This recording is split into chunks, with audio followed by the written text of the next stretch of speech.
Bueno, buenos días. ¿Cómo les va?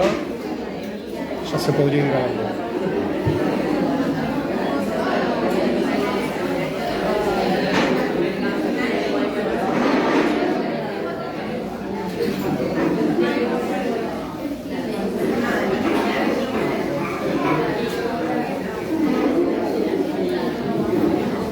Buenos días, estudiantes.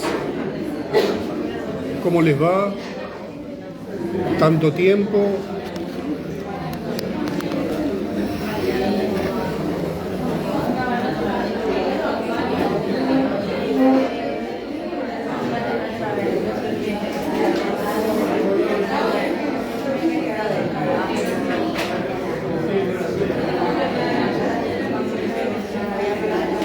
Hago otro intento. Buenos días. Vamos intentando conectarnos. Los que se conectan por Meet, los que se conectan por Facebook y los que se conectan presencial.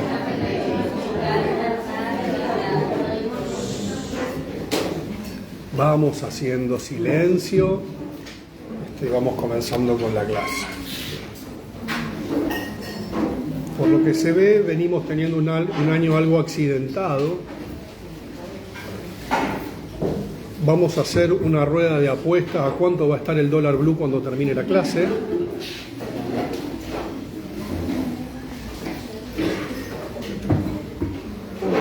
No pasa nada.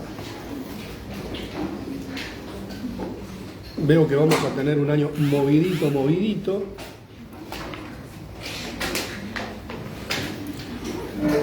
No soy economista, no entiendo muy bien por qué pasa todo esto.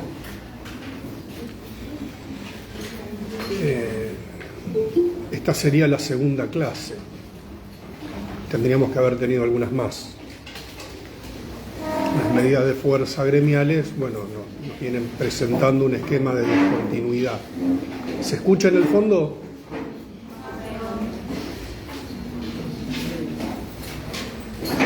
Bueno, voy a tratar de hablar más fuerte. Voy a mandarle un WhatsApp a la RT. Si termino difónico, lo paso por accidente laboral. Me habían prometido un micrófono, otra promesa más incumplida en este país. Por eso nos gusta el tango, por la desilusión.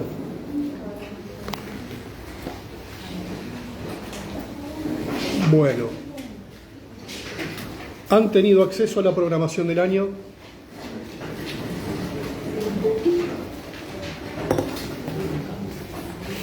Bien, esto está en fotocopiadora del centro de estudiantes, está en comunidades, tengo entendido que fue subido al Drive. Y este será el mapa de la materia, que en mayor o en menor medida vamos a tratar de seguirlo de la manera más ordenada posible.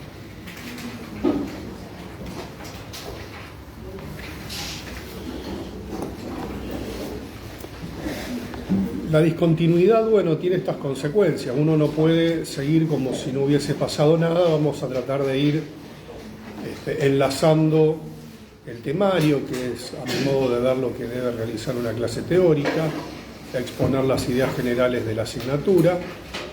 Y acá en el pizarrón está uno de los mapas conceptuales de la unidad 1. Vamos a movernos todo el año sobre estos dos ejes y la interacción entre ellos, entre antropogenia y disciplina. ¿De qué habíamos hablado en la clase anterior?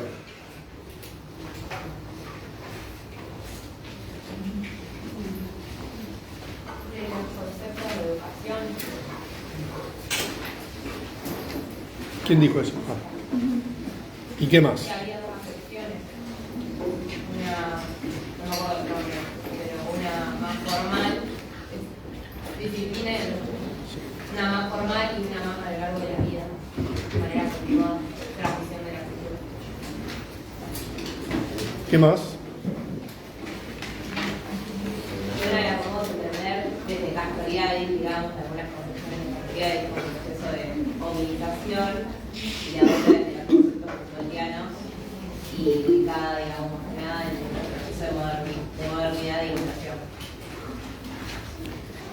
Bien. ¿Qué más? Ilustración y modernidad. Ajá. Vamos a hablar un poco de eso.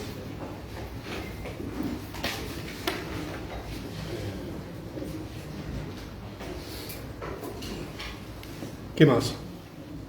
Todo viene bien como para hacer un refresco de temas. Menocchio. Les conté la historia de Menocchio. Linda historia. Si van al grupo de Facebook y buscan, ahí está la película. Y se ahorran leer el libro. En realidad el libro es insustituible, El queso y los gusanos de Ginsburg. Y la película llega hasta un punto y no avanza que me llamó poderosamente la atención eso. Porque cuando vi la película dije, estuve hablando disparate años de este libro, porque tiene un final feliz, entre comillas, la película. Pero el final no fue feliz. Justo se detiene cuando Menocchio abdica de sus ideas y es apresado, pero no lo queman. 2 años después es quemado.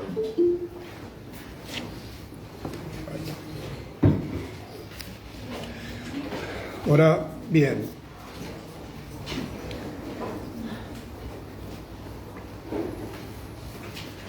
Quisiera ahora exponer 2 cuestiones formales, porque ha habido algunos planteos por distintos canales. Obviamente el teórico presencial es el modo habitual y sería el esquema recomendable, la asistencia presencial al teórico, a cualquier instancia. Y la primera excepción es el cursado virtual, que para el cursado virtual, sobre todo el práctico, se debían reunir algunos requisitos. Y después hay otra cuestión que es el cursado asincrónico. O sea, tenemos un 3 en 1, presencial, virtual sincrónico, virtual asincrónico. En estos días se va a abrir en comunidades los respectivos foros para los estudiantes del práctico, sincrónico y asincrónico en su defecto, y los que hacen el teórico virtual y también, digamos, virtual asincrónico. Se va a abrir un foro, va a estar explicado, y la participación y la asistencia se va a tener que acreditar. ¿Se entiende? Van a tener que participar en el foro. Si no participan en el foro, no van a poder acreditar participación, lo cual es un requisito ineludible para la promoción directa y para quienes cursan virtual, obviamente para la regularidad y la promoción.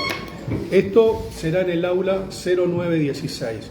Lo que les pido, por favor, por razones de salud mental del equipo docente, tanto mío como de los profesores adscriptos, es que no estén migrando de un sistema a otro permanentemente. Hoy voy presencial, mañana virtual, pasado asincrónico, estuve pero no estuve, pero yo me conecté. La máquina emite un informe horas después de la clase donde botonea a todo el mundo. Esta es la sociedad de control. O sea, yo después de la clase voy al Meet, entro y me dice quién se conectó y a qué hora. Es muy alcahuete ese sistema.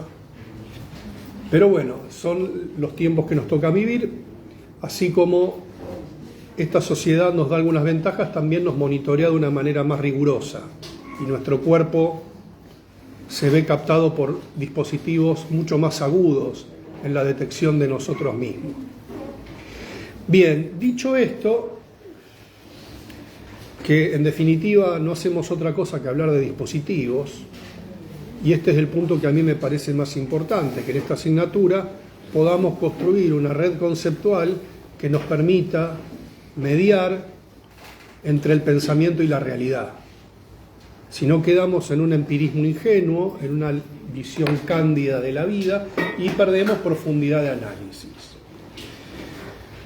Cuando nos referíamos, y esto es importantísimo, esta distinción entre modernidad e ilustración que veníamos conversando, voy a repetir algunos conceptos. Vamos a tratar hoy de cumplir con lo previsto para la clase 2 y 3. Voy a estar mirando de reojo el esquema, es este cambio de época que se da entre el antiguo régimen y la modernidad.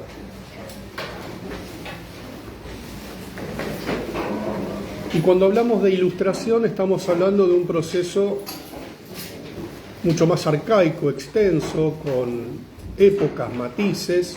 Habíamos ubicado a Menocchio como el último quemado en la hoguera por la Santa Inquisición, y que Ginsburg, un historiador especialmente agudo, muy recomendable, padre de la microhistoria italiana, a partir de los archivos del proceso de enjuiciamiento a Menocchio, él nos muestra ese cambio de época.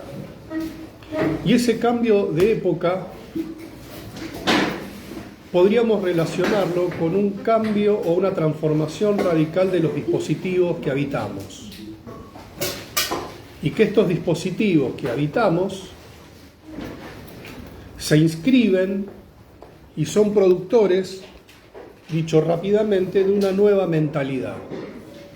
Ahora, fíjense cómo Menocchio, que no está atravesado por dispositivos modernos, se convierte en un hombre moderno sin haber sido ilustrado para ello. Y esto brota de su pensamiento. Él logra organizar un conjunto de inquietudes, y esto no solamente le sucede a él. ¿Cómo una persona puede anticiparse a una época? Es una gran pregunta. Y en su momento es considerado de alguna manera loco, hereje. Podríamos decir que hay un grado de locura en él, en llevar sus ideas hasta las últimas consecuencias, pero no es el único que le pasó eso. Podríamos hablar de la experiencia de Spinoza en Holanda y su filosofía, que tiene bastante similitud con algunos de los desarrollos de Menocchio, el mismo Descartes, que anuncian un cambio de época, pero principalmente ese cambio de época viene a instalar una nueva entidad que antes no existía como tal, que es el yo. Y el yo como unidad pensante, y como algo que al pensar establece una distancia con el contexto. Es decir, algo así como la posibilidad de un mundo interno. Allí donde Dios todo lo veía, en el antiguo régimen, se ve que empieza a tener zonas oscuras a donde la mirada de Dios es insuficiente. En la Edad Media y en la Antigüedad, los seres humanos tenían una manera distinta de vincularse al actual. Toda relación humana estaba triangulada por la divinidad, sobre todo a partir de las religiones monoteístas. Es decir, Dios lo ve todo. Por lo tanto, jurar no era jurar por Dalma y Yanina como hacía el Diego. Él juraba por Dalma y Yanina y todos sabíamos que era mentira lo que estaba diciendo, o por lo menos no era como él lo planteaba. O sea, si jurabas en vano te cortaban las piernas, como el Diego en el 94.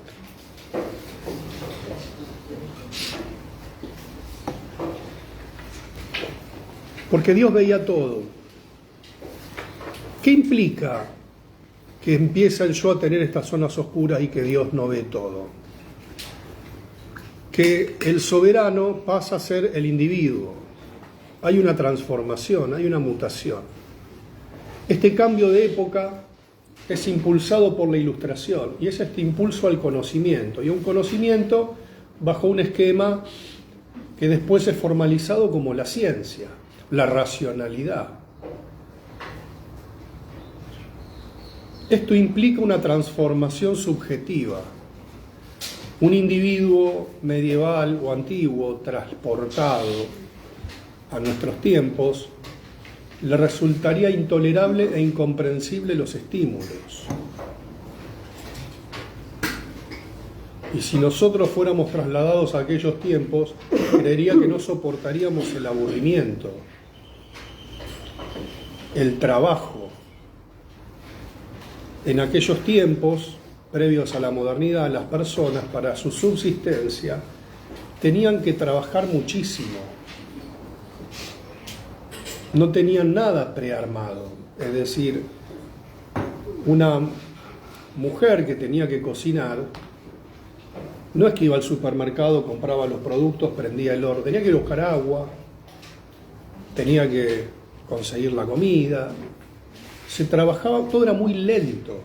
El mundo medieval es un mundo muy lento, todo transcurre con tremenda lentitud. Una guerra, se le declaraba la guerra a un país vecino, y no es que lo atacaba la séptima flota en 48 horas, tenías 200.000 mariners atacando. Se declaraba la guerra y recién al año, a los 2 años se atacaba. Había que hacer las armas, había que preparar la comida, había que preparar la logística de la época. Todo era muy lento. Y había una mentalidad preparada para eso. Ahora bien, las personas no participaban en grandes dispositivos. Esto es una consecuencia de la modernidad y de un modo particular de organización que comienza a surgir, que son los estados. Hagamos la historia más rápida, y producto de este conjunto de transformaciones surge el individuo como soberano y la pretensión de autogobernarse. Ahora bien, una vez logrado esto, tenemos un gran problema con el que se encuentran los estados. Los estados deben gobernar territorios, pero hay algo más importante que el territorio para gobernar, que es gobernar las mentes. Y para gobernar las mentes no significa mandar ondas y que todos nos convertimos en zombies y vamos para adelante repitiendo ecolálicamente las cosas, sino que es necesario que el Estado se provea de una red de dispositivos capaces de cohesionar masas poblacionales. Y de esta noción es donde podemos encontrar el gran concepto Foucaultiano de biopolítica. Tomar los pueblos como cuerpo viviente, como cuerpo biológico viviente. Un cuerpo que enferma, un cuerpo que se desvía y un cuerpo que tiene que aprender.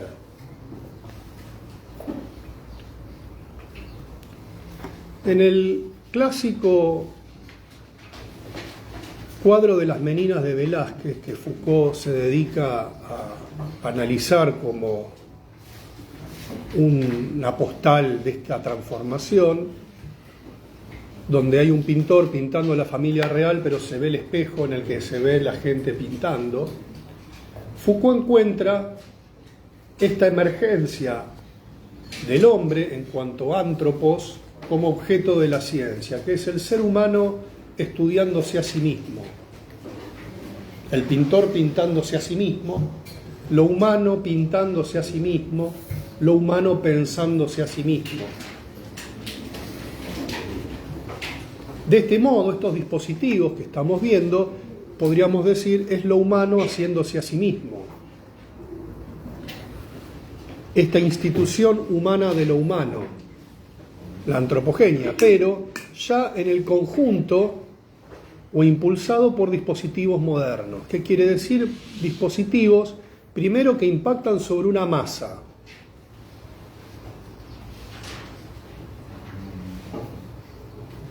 El objeto es una masa, es un cuerpo colectivo. La biopolítica Foucaultiana, pensada especialmente en el siglo XIX y primer mitad del siglo XX, es una biopolítica colectiva, es una biopolítica social. Es imposible pensar al individuo desembarazado de la sociedad.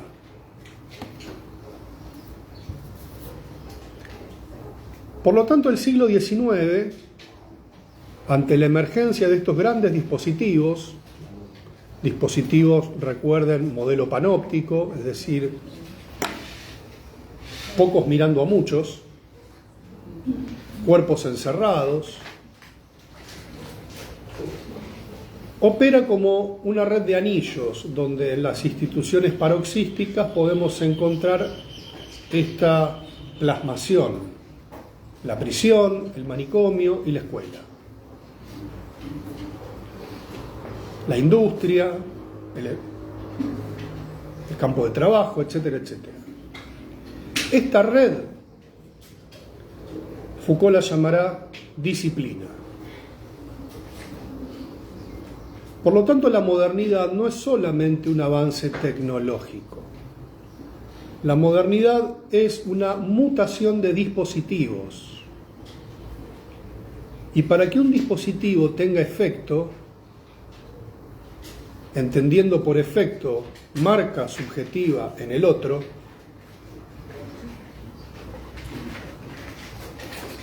es masivo. Por lo tanto, desde esta lógica, que no es la única, advierto, la infancia surge como objeto de la ciencia de la mano de la pedagogía, como primer práctica masiva sobre la infancia.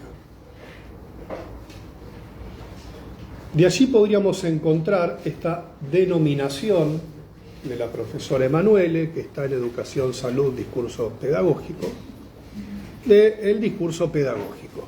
En esta pinza que podemos encontrar entre la forma jurídica, el discurso médico y la pedagogía, vamos a encontrar denominadores comunes que tienen que ver con la disciplina, porque la infancia, la figura del niño,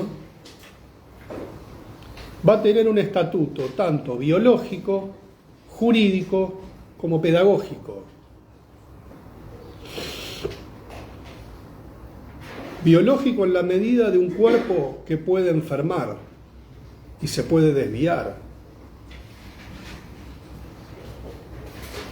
Jurídico en la medida de que tiene un estatuto de ser amparado por el adulto, como habíamos visto en la clase anterior por los desarrollos de Rousseau, que está bajo el amparo y la tutela del adulto y de las instituciones representantes. También esta infancia que puede delinquir,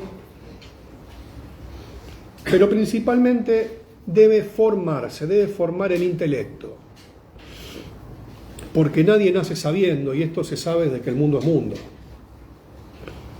Los niños tienen que crecer, pero se tienen que ilustrar, se tienen que formar. Por lo tanto, esta unidad, el niño, pertenece a un colectivo que es la infancia. Y la pedagogía es la primer práctica masiva sobre la infancia. Y donde impacta la pedagogía es transmitida, es desplegada por el sistema escolar. Y un sistema que tiene varias funciones. Debe obviamente generar aptitudes, sujetos aptos para el trabajo, pero además para defender la patria. Debe tener identificaciones nacionales. Debe gritar los goles de su selección. Entonces, la institución educativa no solamente forma aptitudes,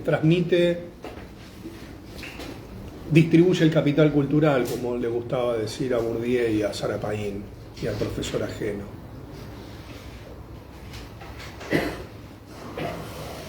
La escuela distribuye el capital cultural, pero en la medida también que genera identificaciones contundentes como las nacionales,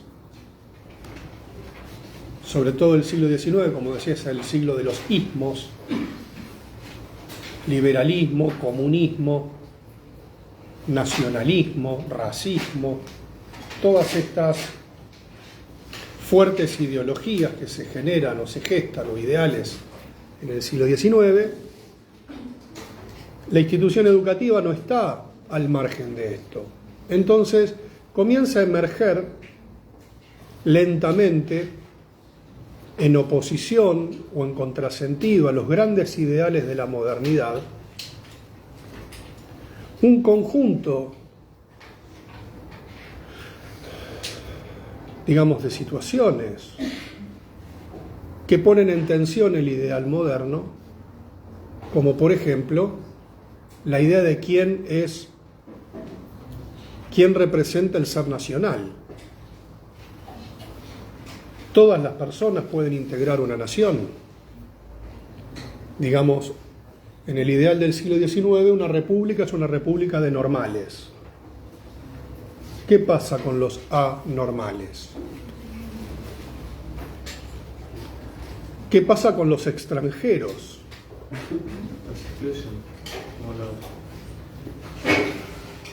Bueno, son un problema.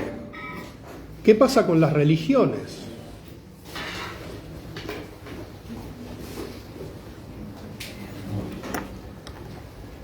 Entonces habíamos visto, de alguna manera, cómo la psicología del siglo XX está anticipada en algunas problemáticas por algunas cuestiones que se van viendo desde el siglo XIX, como la criminología, los fenómenos de masa.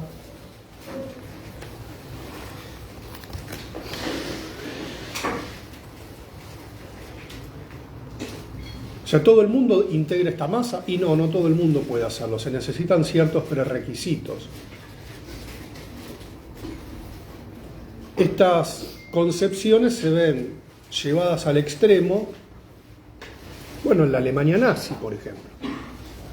Pensar que hay una nación que debe ser habitada por una raza autopercibida, raza superior. Autoproclamada raza superior. Entonces establecen un régimen de excepción para todos aquellos que no son parte de esa raza superior. Ahora, en esta emergencia vamos viendo cómo la institución educativa empieza a dejar de ser mirada con absoluta candidez e ingenuidad como algo que solo busca el progreso de la nación,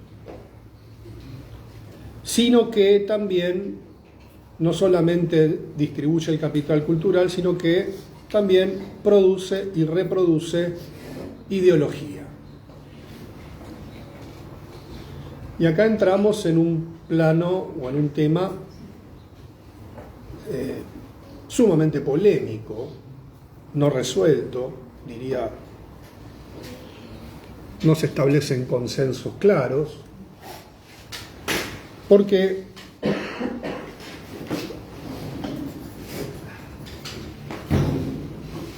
así como la modernidad rápidamente pone cuarta y quinta y empieza a marchar y a acelerar su paso hasta nuestros tiempos, porque de alguna manera tendríamos que seguir hablando de modernidad, a lo mejor no de la modernidad del siglo XIX, pero hay ciertos patrones que se siguen reproduciendo. Otros han variado, los vamos a ir viendo. El pensamiento crítico, para llamarlo de una manera general, rápidamente comienza a cuestionar, y en su primer cuestionamiento podríamos encontrar al amigo de todos nosotros, Carlitos Marx.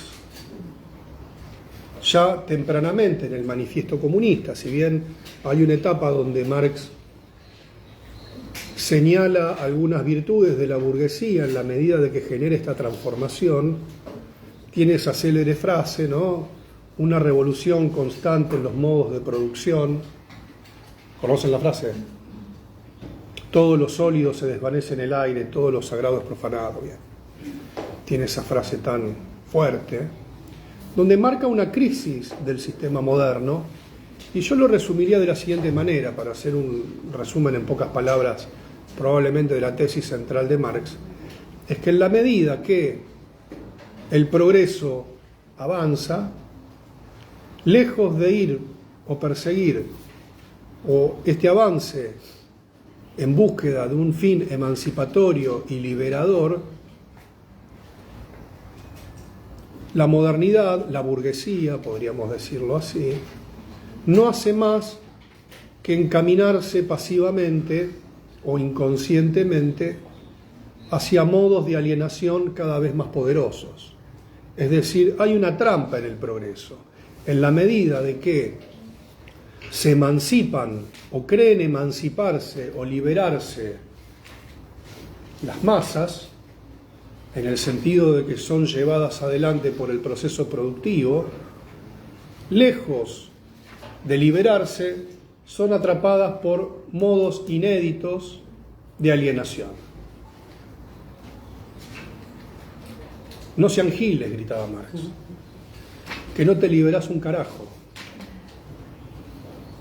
Estás caminando hacia la jaulita, te estás alienando como un pescado, estás corriendo detrás del señuelo, gritaba Marx desde el balcón de la casa. Y que esta gran maquinaria moderna, con estos tremendos ideales emancipatorios, porque el siglo XIX es un siglo fuertemente emancipatorio, el ideal de libertad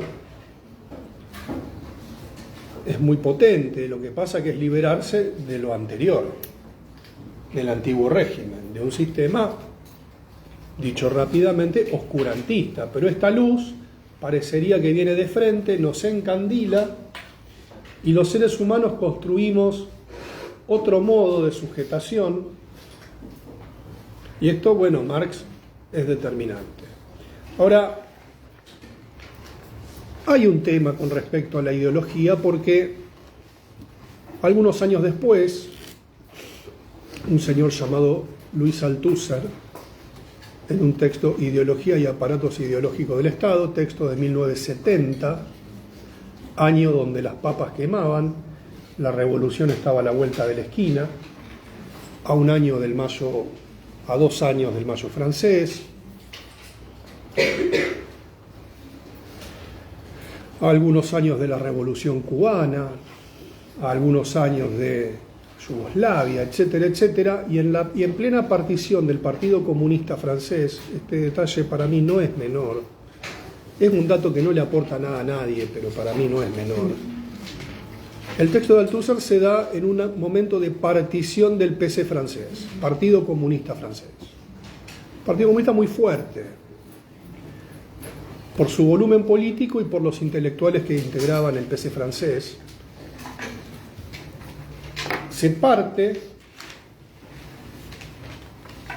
y un grupo queda del lado de la ortodoxia soviética, es decir, partidos comunistas prosoviéticos, y se abre otra parte del Partido Comunista francés,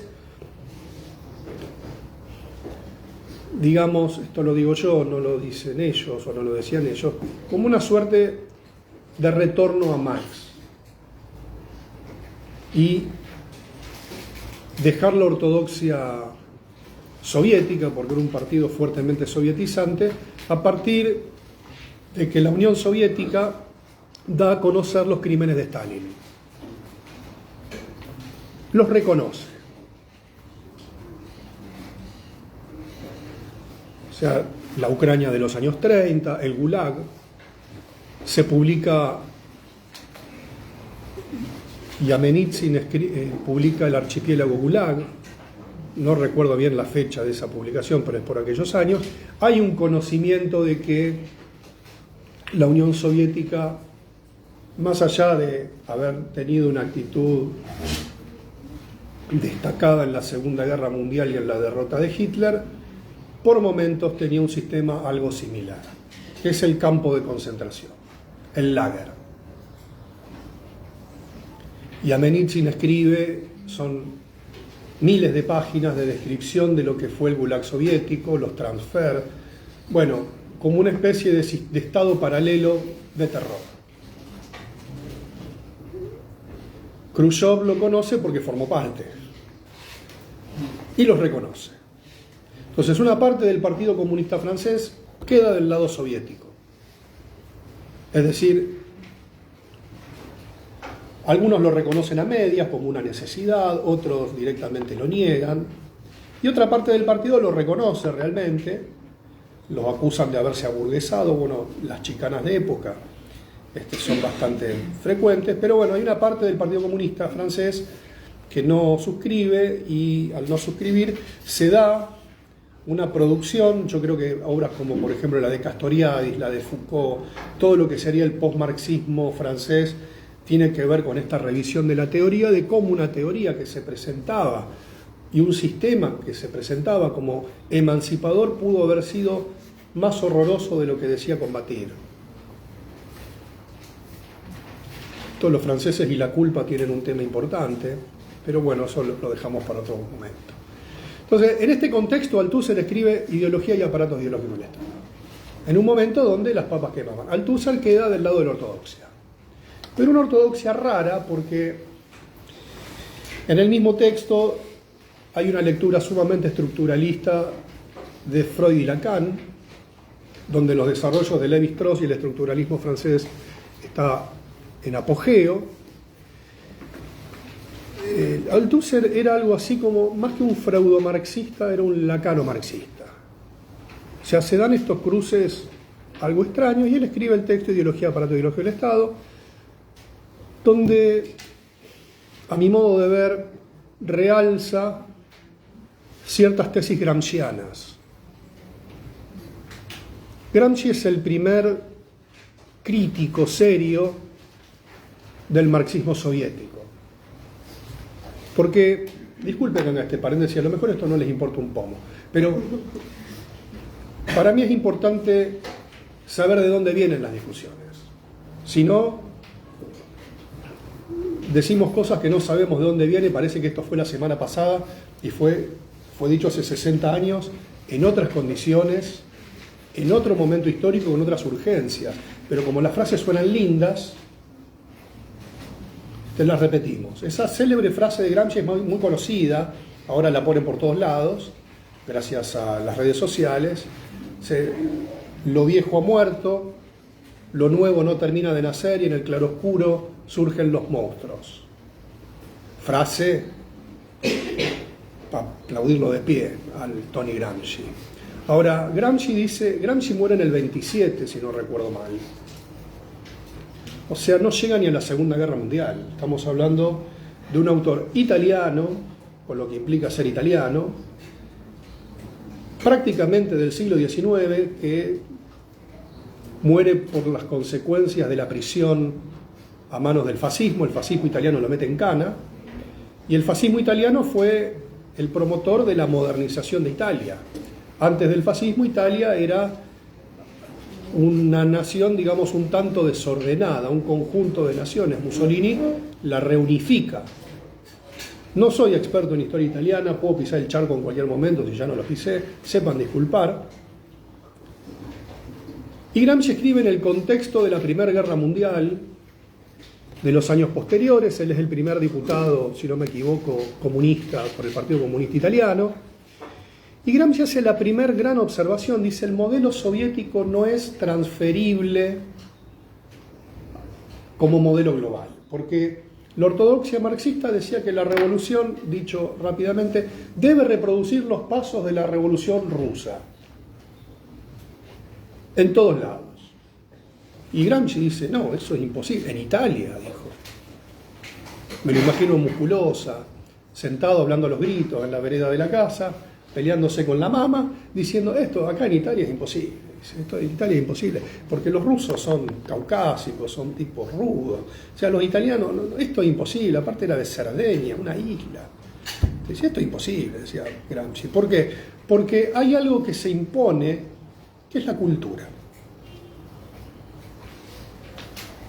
Pero Gramsci era marxista, y era un marxista ortodoxo. ¿Qué quiere decir esto? Que el siglo XIX a todo le ponía científico. Después estaba el socialismo científico, estaba la psicología científica. Ahora había que agregarle científico, si no, no cotizaba en bolsa. Para Gramsci el marxismo es la verdad. Es un modo de decodificación y de desentrañamiento del capitalismo que nos conduce a la verdad. Entonces va a tomar el concepto de ideología. Ahora, ideología En la lógica marxista, no es un concepto bueno, es malo, porque significa falsa conciencia. Es lo que le gritaba Marx desde la ventana de la casa a la gente que iba a laburar. Ustedes no van a liberarse, ustedes van a esclavizarse. Porque tienen una falsa conciencia de que esto los va a conducir hacia la libertad y en realidad los conduce hacia formas de alienación y explotación capitalistas. Giles, les gritaba. Cuando nos apropiemos de los modos de producción, ya verán, burgueses, les gritaba. Gramsci señala precisamente que la cultura juega un rol decisivo en esto y con esto rompe con el economicismo marxista soviético, que hablaba de fases, tesis, artículos. Nunca entendí cómo era ese esquema, porque no funcionó nunca, por otra parte. Pero era un mecanismo sostenido en un determinismo económico que planteaba la Unión Soviética. Entonces Gramsci miró Italia y dijo, esto es imposible acá. ¿Por qué? Porque la ideología es un concepto que Marx no le dio el peso que le tenía que dar. Entonces Gramsci va a oponer, esta es mi lectura, que no es solamente mi lectura, sino Perry Anderson sostiene esto, que es un gran lector de Gramsci, que el concepto de hegemonía en Gramsci es lo que sostiene de alguna manera esta ideología falsa. ¿Por qué? Porque hay un consenso y una cohesión que indica que un grupo de personas se ponen de acuerdo en esta idea falsa que funciona como una bruma ideológica y que solo la verdad del marxismo puede disipar. Esta idea, a mi modo de ver, es retomada, estoy haciendo la cuenta en vivo, 50 años después por Althusser, y va a plantear nuevamente el problema de la ideología, como un concepto que no fue tomado con la fuerza que tiene en los años 70, por lo tanto la revolución no se impone con el solo develamiento de las causas. Lo que en Panorama de Psicología en Educación aparece esbozado como ese primer tiempo del pensamiento crítico.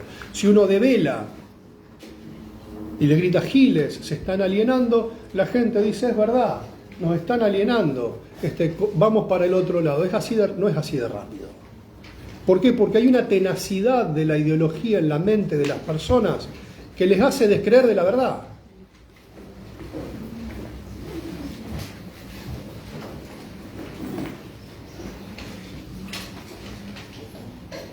Disculpen el paralelismo, pero es como querer convencer al cornudo.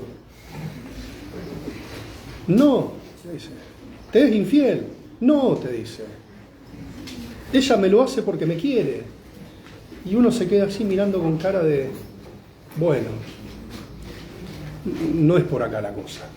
Entonces hay una tenacidad en el engañado de seguir siendo engañado. Que el ser humano no es una especie que busque la verdad, le gusta más el engaño. ¿Podés creer? Y en la Argentina ni te cuento cómo funciona esto. Es una maquinaria espectacular. O sea, los marxistas miran perplejos cómo la gente corre en oposición a la verdad. Dice, no lo podemos creer. Interesante, ¿no? Cuando vos le abrís los ojos a la gente, vuelven a la caverna de Platón. Dice, es al revés. Es exactamente al revés. Frente a esta perplejidad, vamos a jugar un poco con la idea, Althusser dice que el Estado se provee como de dos grandes maquinarias, el aparato represivo, donde te cagan a palos, la policía, el ejército, las fuerzas que impactan violentamente sobre el cuerpo, y va a decir que después hay otro ejército más sutil, que es el ideológico. Y el ideológico son maquinarias culturales. Siga Gramsci en esto. Y entre ellas va a nombrar la educación, y ahí se pudre la momia. Acá se arma el quilombo. Porque Althusser nombra la institución escolar como uno de los grandes aparatos ideológicos del Estado. Y aquí podríamos hablar nuevamente del efecto Ricky Martin en la obra de Althusser. Althusser un pasito para adelante, Althusser un pasito para atrás.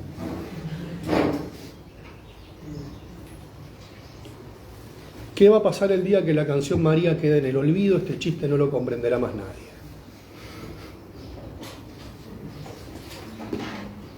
Esperemos que eso no suceda. Pueden reírse, los dejo, no hay problema. Son buenísimos estos chistes, no se ríe nadie. Pero es la hora, no sé qué pasa. Pero estoy inspirado, no sé qué le pusiste al mate. Y la gente no festeja nada acá. Después del Mundial, que ha quedado como esa especie de día post fiesta electrónica, que la gente queda que no los entretiene nada. Bueno, porque el éxtasis vino el día anterior. Bueno, acá creo que pasa algo parecido, yo ya no puedo movilizar más a nadie. Entonces, acá empieza el problema con la ideología. Primero, esta idealización de la ideología. Primera cuestión, la escuela solo transmite ideología. Entonces, la ideología, siguiendo su sentido conceptual, tiene una lógica binaria, verdadero o falso. A la mentira de la ideología se le impone la verdad. Lo que pasa es que Althusser dice esto en el contexto de la producción de Lacan, de Foucault, de Castoriadis, de Bourdieu. Digamos, trajo la novedad con un atraso de 60 años. Foucault desarrollaba la idea de disciplina, de sociedad disciplinar, todo esto que estamos hablando. Castoriadis está produciendo en torno a la institución imaginaria de la sociedad. El psicoanálisis no es ese psicoanálisis ya determinista. Tenemos los desarrollos de Lacan, tenemos los desarrollos de la escuela inglesa, tenemos una producción intelectual sumamente productiva, fructífera, prolífica, y Althusser vuelve sobre la ortodoxia. Vamos a volver a hablar de la ideología. ¿Por qué? Porque lo que está en juego es este fenómeno que encontramos. ¿Qué pasa? Que la revolución no es posible, y no es posible aún haciendo la revolución. ¿Podés creer? Tanto huevo le pusimos a la revolución y aparece este marmota y dice que Stalin liquidó 20 millones de personas. Entonces, ¿de qué revolución hablamos? Hay un efecto ilusión-desilusión muy grande en la Francia de los años 70. Porque también se empieza a saber lo que siempre se supo. Y Francia no es cualquier lugar para decir esto. Francia es un país que, si bien hubo una resistencia heroica al invasor nazi, también hubo una condescendencia bastante especial. La República del Vichy. Por lo tanto, los franceses tenían un poco, digamos, cierto sentimiento de culpa de no haberla pasado tan mal, en algunos casos. Entonces, la intelectualidad francesa responde con cierta ambigüedad a las cosas. Esta es mi opinión, pero tenemos los textos, por ejemplo, de Sartre, que es alguien que habla de la vergüenza francesa frente a estas cosas. Hay una idea también en la Francia de los años 70 bastante interesante, porque surge lo que se llamaría cierto nihilismo teórico en torno a cómo la gente respondió sumisamente a regímenes espantosos. Cómo hicimos la vista gorda mientras los trenes se llevaban a la gente. Porque estamos hablando de que Francia deportó 300.000 judíos aproximadamente. Se los llevaron de la puerta de la casa y nadie dijo nada. De hecho, yo recuerdo mis años de juventud en un viaje, detrás de una máquina expendedora de Coca-Cola, decía en una placa: desde este lugar 30.000 niños franceses fueron deportados a Auschwitz. O sea, esta historia en los años 70 en Francia Estamos hablando 20 años después de la guerra. O sea, estamos hablando en un tiempo, en un espacio temporal menor del que tenemos nosotros con la dictadura militar. La intelectualidad francesa tiene que explicar qué pasó. ¿Qué le pasó a la conciencia? Porque la ideología es algo que nubla la conciencia. ¿Cómo la gente pudo cerrar los ojos frente al horror? Entonces los franceses encontraron una vuelta bastante simple. Dijeron, el yo es medio pelotudo. Llegaron a esa conclusión. ¿Por qué? Porque no ve lo que ve. Entonces, los seres humanos no respondemos de manera directa a la realidad. En esto, pasito para adelante. Es decir, hay modos y formas de inscripción de las representaciones que hacen que las personas actúen en la misma dirección de lo que creen que es lo contrario.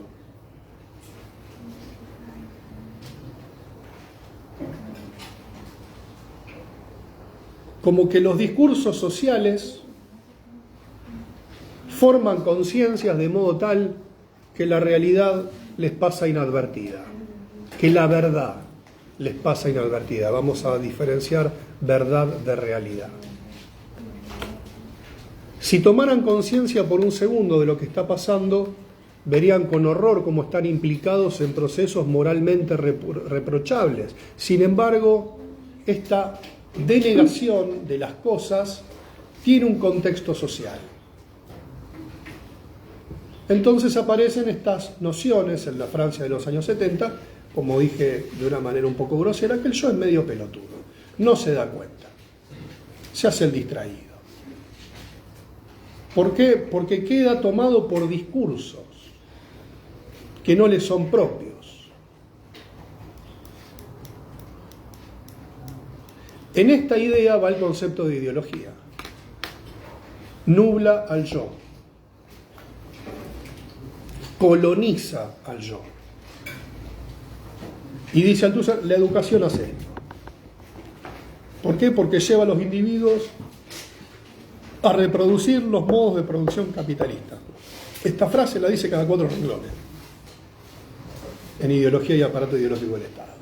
Entonces la ideología son antenitas que provienen de los aparatos ideológicos, la iglesia, el ejército, la nación, la escuela, y todos vamos caminando para adelante como zombies diciendo reproducir las reproducciones capitalistas. Y así vamos. Como zombies en Walking Dead o en las películas. Si no pones un zombie no vendés la serie. Tiene que haber un zombie en todos lados. Bueno. A mí me gustaba ver los comentarios que hacía Zizek de películas. Y había una película que yo vi, una película muy bizarra, que yo había visto en los años 80, y Zizek la comenta, donde había una persona que llega a una ciudad y encuentra unos lentes, y cuando se pone los lentes, ve que entre las personas hay como una especie de hombres un tanto bizarros, y que los carteles que dicen una cosa en realidad dicen otra, obedece, sigue la línea. Entonces Zizek hace una lectura muy lúcida y dice, este es el concepto de Althusser de ideología. ¿Por qué? Porque detrás de esta máscara tan lábil aparece la verdad. Esto es muy importante, porque si no banalizamos algunos conceptos y los repetimos ecolálicamente. O sea, en este punto, este autor, con el cual se puede suscribir o no, pero lo plantea de una manera muy clara. La ideología es lo que tapa la verdad. Si le corremos la máscara, como en Scooby-Doo, que le sacamos la careta y hay otro atrás, es la ideología. Entonces dice Althusser, la escuela es parte de esta mascarada. Entonces retomo, no me olvidé, pasito para adelante, sí, observa que la institución educativa reproduce los modos de producción. Me llaman por teléfono, es la ideología. Musk, que se le cayó el cohete, se te cayó la mentira, Elon. Y acá estamos develando la verdad. Este es el cohete que nos va a sacar de la ideología falsa y nos va a llevar a la verdad. Esta clase con ustedes. Dicho esto, acá tenemos probablemente un concepto muy fuerte, es decir, llena. A mí a veces me gusta decir que los conceptos también tienen una cuestión aromática, pero invaden el ambiente. Entonces solo vemos el aspecto ideológico de la educación. La educación no es solamente el aspecto ideológico. Nos estamos olvidando de la pedagogía, que es un método. Y es un método moderno que se ha utilizado en todos los sistemas sociales. Se ha impuesto. El sistema pedagógico, digamos, es el más global de todos. Una escuela en cualquier lugar del mundo más o menos se parece. Y que los sistemas pedagógicos fueron mucho más rigurosos en el bloque socialista que en el bloque capitalista, no sé si llamarle así. Mucho más rigurosos. Entonces hay un punto ahí que también entra en juego de la ideología, o nos lleva a pensar que, o establecer conceptos de modo tal que no podemos diferenciar entre lo que es, llamémosle, la multiplicidad de conceptos que se ponen en juego en el campo pedagógico con la propaganda política. Porque también tenemos que pensar que el siglo XX es un siglo de fuertes y muy eficientes dispositivos de propaganda política. Hay una reflexión, en realidad esto es cuestionado el concepto de ideología de Althusser. Hay dos críticas que a mí me parecen muy valiosas. Uno es en Historia de la Sexualidad, donde Foucault va a cuestionar esta idea del poder, y acá Foucault lo que va a trabajar no es solamente la perforación de esta noción marxista tan ortodoxa del plano ideológico, sino que lo que va a cuestionar es la teoría del poder. Entonces va a plantear esta idea de que el poder es inmanente y no es algo que baja de manera gravitatoria, vertical, que es la teoría de la ideología en Althusser. Bien, esto lo veremos un poquito más adelante. El otro tema que aparece es la concepción de Bourdieu. Bourdieu habla de la subjetividad, él le dice así, es como un concepto fronterizo entre lo individual y lo colectivo.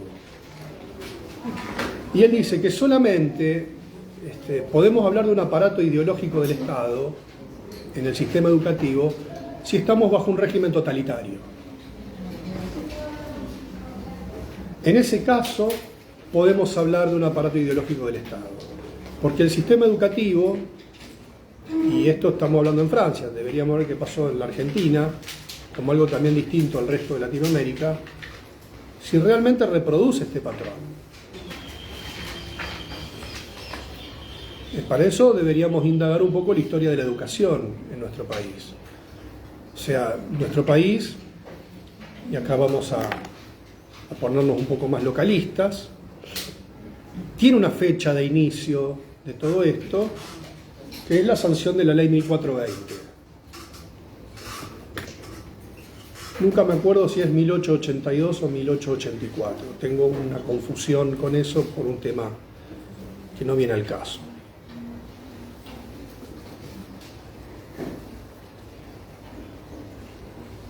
Si alguien lo googlea, me lo refresca. Siempre me confundo, 1882 o 1884. Se me confunde esa fecha. Lo estoy trabajando en análisis hace 20 años y me sigo confundiendo. Pero más o menos por ahí, le erro por 2 años a lo sumo. Año y medio, según el mes. O sea, la ley de educación común laica en la Argentina es lo que funda la modernidad argentina. Es lo que funda la biopolítica argentina.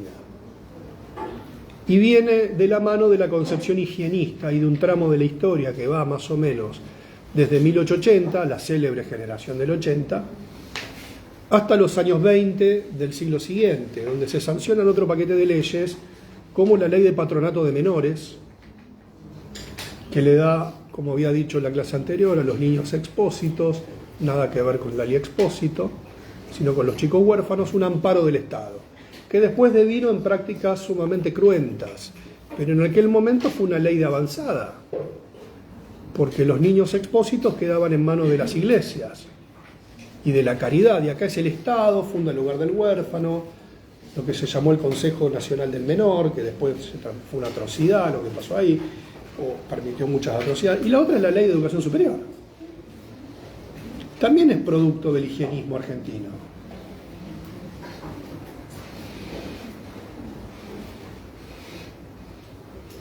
Entonces, digo, hay momentos donde nos dejamos obnubilar, decía que los conceptos a veces tienen aroma, y son esos aromas pregnantes que parece que todo huele igual cuando los ubicamos, y si dejamos que corra el aire, después no vemos que todo es igual.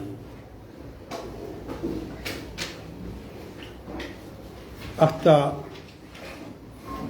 la fuerte crisis, llamemos, del Estado argentino como un estado de bienestar, como un estado con cierta solidez, la educación argentina fue una educación bastante plural, salvo algunos tramos, de avanzada y muy resistente a ciertas imposiciones ideológicas. Y voy a mencionar dos o tres.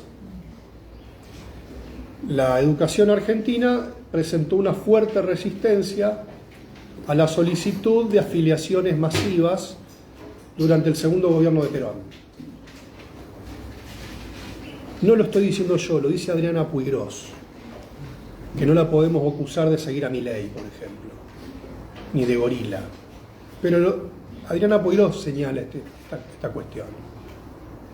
En un momento donde el Estado avanza fuertemente por una cohesión ideológica, la educación argentina resistió bastante. Otro momento fue la dictadura militar, donde la educación argentina ofreció bastante resistencia a ciertos cambios que se pretendían instalar. Y otro fue la célebre década del 90. Los que ya peinan cana, o en mi caso ni eso nos podemos hacer, recordaremos la carpa docente. Por lo tanto, el concepto de campo, como propone Bourdieu, a mí me resulta mucho más apropiado que el de aparato ideológico del Estado, porque todo campo es un campo de luchas. Si bien es interesante la noción de Althusser al relevar y quitar a la educación de ese manto de ingenuidad y candidez de generar los hombres y mujeres del mañana desde una cuestión pueril, y dice, no, mandanga, esto es una cuestión ideológica. Es sumamente empobrecedor ver que la institución educativa, la escuela, transforma y transmite esa mentira ideológica donde detrás está la verdad, porque la educación enseña a pensar. Y los recursos simbólicos para el pensamiento moderno salen de la ilustración, la modernidad, la pedagogía. Si no, no pudiéramos pensar autores como estamos mencionando acá. No podríamos estar haciendo un desarrollo crítico en este momento, sin que venga la yuta y nos saque con gases lacrimógenos y nos detenga, si no pudiéramos aludir a autores y nociones críticas. No podemos ir contra nuestros propios actos. Entonces, la idea de campo es una idea, a mí me resulta un tanto más apropiada, en tanto campo de lucha. ¿Qué quiere decir? Que si no estamos bajo un régimen totalitario, donde ideología, propaganda se homologan y no se admite otra cosa que no sea la propaganda, estamos en un campo de diversidad y de tensiones. Por lo tanto, hay un rasgo que identifica el campo que tiene que ver con el método, con sus dispositivos y sus efectos. Y que se mantiene más allá de las diferencias internas. Entonces podemos tener una noción de lo que se llama vieja escuela o nueva escuela y seguir sosteniendo una estructura que nos permite identificar ese campo. Y por momentos aparecen desarrollos de la psicología más vinculados a la psicología genética o al psicoanálisis o quizás a la neurociencia o a teorías cognitivas, pero se sigue manteniendo la estructura más allá de esas diferencias. podemos seguir identificando ese campo. Y acá volvemos a la definición anterior, cuando Bourdieu plantea que la institución educativa distribuye el capital cultural. Y el capital cultural, si bien puede estar teñido de ideología, esa ideología no es necesariamente homogénea. Porque hay tensiones, hay debate, hay discusiones, hay diferencias. Vayan a una librería y pregunten qué tienen de educación y van a encontrar una diversidad bastante amplia. Porque se repite muchas veces, esto lo vengo viendo de años anteriores, estoy tratando de que esta visión se modifique, esta idea de la educación adoctrinamiento. Y el sujeto ilustrado es lo menos parecido a un sujeto adoctrinado. Después tenemos idiosincrasia de instituciones y un montón de otras cuestiones, pero debemos ser especialmente cuidadosos en esto. Bueno, preguntas, comentarios, discusión, ataques de nervios, descargas motrices.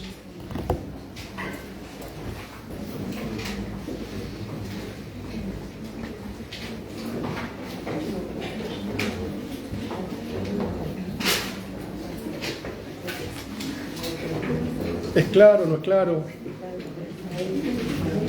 Un aspecto que señala Guillermina Tiramonti en uno de los textos que están establecidos, ella va a usar una palabra que hoy en día no le cae muy bien al paladar de nuestros tiempos, que habla de la meritocracia, siguiendo las ideas de Hobsbawm, del historiador. En realidad Hobsbawm habla de la carrera del mérito, que tiene que ver con que la modernidad y el sistema educativo lo que estimuló es la movilidad de clases,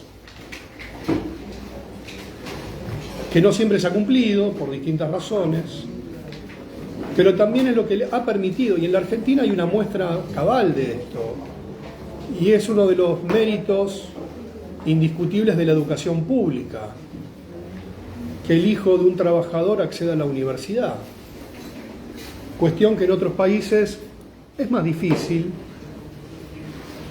y que si bien hubo varias reformas, la educación universitaria argentina nunca fue elitista.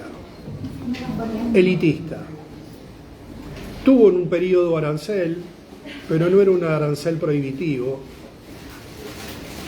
Y hay que ver, seguir la historia y no las consignas, y uno va a ver que desde los comienzos la educación argentina en todos sus niveles siempre fue integral. Bueno, si no hay preguntas, nos veremos cuando haya clases la próxima vez. Probablemente la próxima clase cerremos la unidad 1 y ya arranquemos con la unidad 2. ¿Está?